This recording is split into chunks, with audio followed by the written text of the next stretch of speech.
Hey everybody, it is almost time for Halloween, so I thought it would be the perfect time to show you this really cool part of my collection, this Jack Skellington figure that we've got here.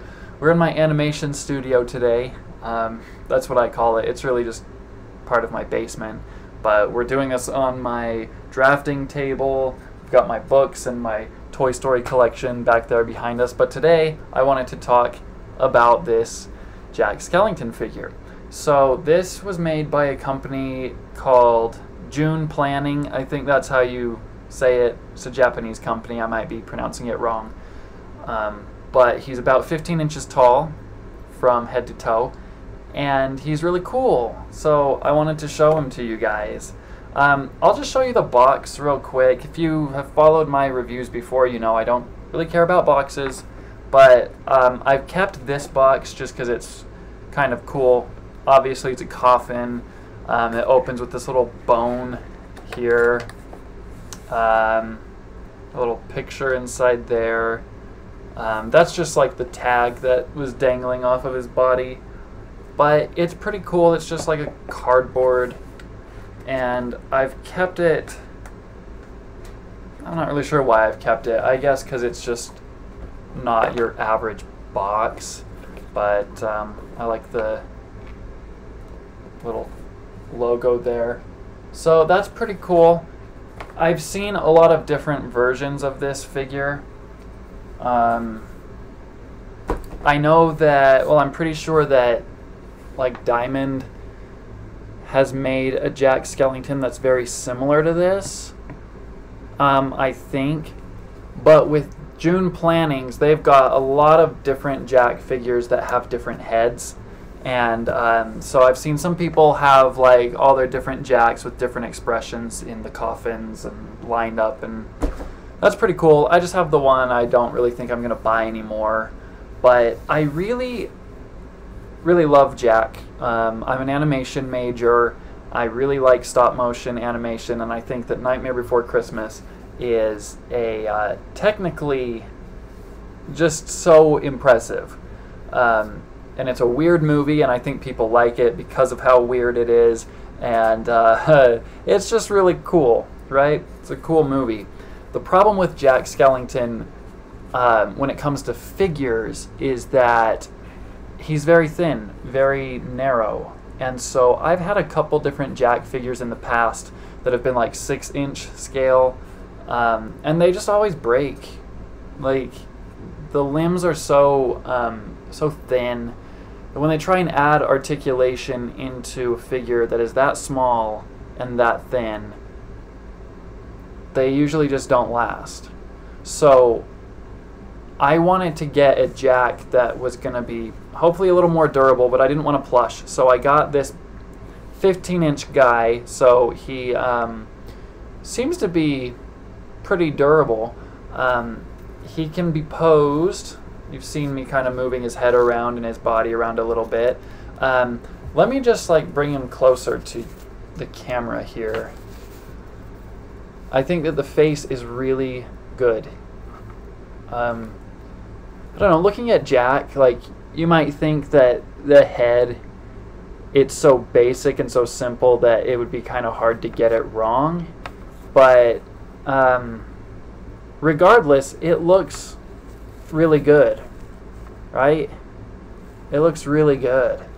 So I guess this expression is, the way I bought it online, it was described as being his curious face, or his inquisitive face, or something like that, which I kind of like.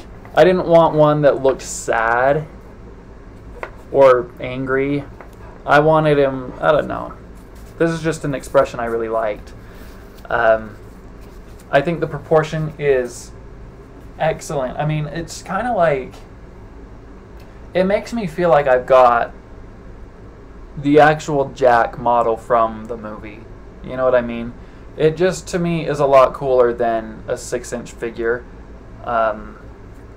So, it's pretty awesome. I mean, I like the material on here. It's like soft. I'm trying to think of what the material might be called.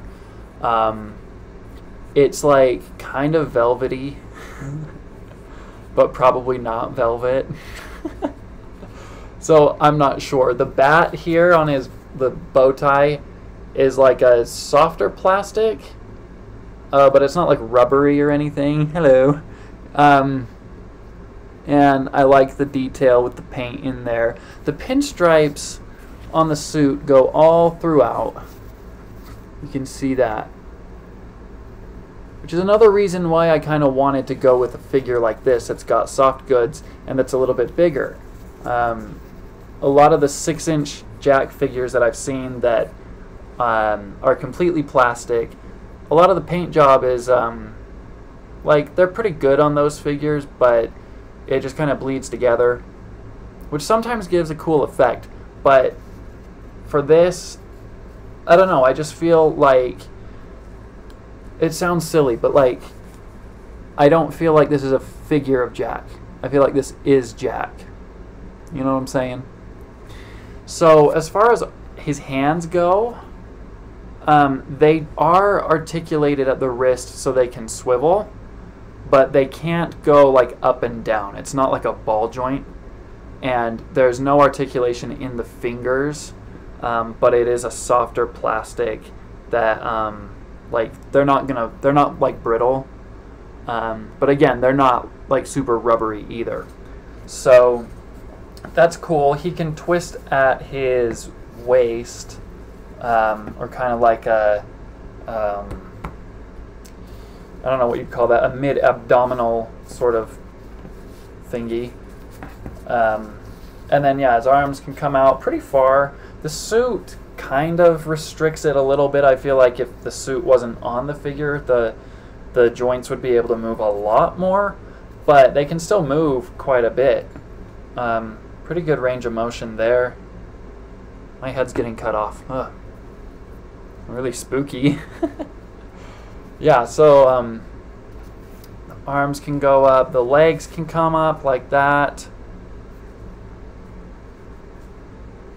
So really the only kind of problem, I guess, that I would say with this figure, well, there are two things. And one is kind of a bigger deal than the other. I would have really liked if we got a stand. I think that Diamond made a Jack figure that I think was sold at Hot Topic a few years ago, and I'm pretty sure that that one has a stand. So this guy, he doesn't have a stand, and he can't really stand up on his own. What I've done is I've got him, when I usually have him on display, I've got kind of a pose kind of like that, and I've got it so his elbow is like just resting on something else that I've got. It's like a glass case that I've got signed basketball of the Utah Jazz in it. It's pretty cool. Doesn't really go with Jack though, but that's kind of where I've stuck him. Anyway, so there are ways that you could get him to lean on things, is my point. But a really nice touch would have been to just give us a little stand. So I might like go on the internet and find a cheap, just generic stand for him. The other thing too is with his face, although I was praising it a minute ago and I really do love it, I might get like a wash, a black wash, and just go over the mouth and let a little bit of paint run into the mouth, just to kind of make that pop a little bit. But it's not necessary. I mean, it's not like the figure is crap without that, so it's not super necessary. It's even got the little button right there. You probably can't see it. You can't. But tiny little button there. I mean, all the details are there from the actual model in the movie. I love this. I think it's really cool. I just like standing there looking at him sometimes. So that is my review here. I'm pretty sure that JUN Planning made a Sally. I might get her. Probably not. I don't know. Sally's cool, I guess. There's just, I don't know. There's something about Sally's design that I think is not very appealing. So I don't know if I want her like on display. But maybe, because she's a cool character anyway, so I don't know. But anyway, that is my review. You can find these online. They're usually going for like $50 and up. I personally wouldn't pay anything more than like $50 for it. You go on there, you can find like extortionate prices. And I just don't think it's worth it. But maybe you think it's worth it. So yeah, thanks for watching, and I'll see you later. Have a great Halloween. Bye.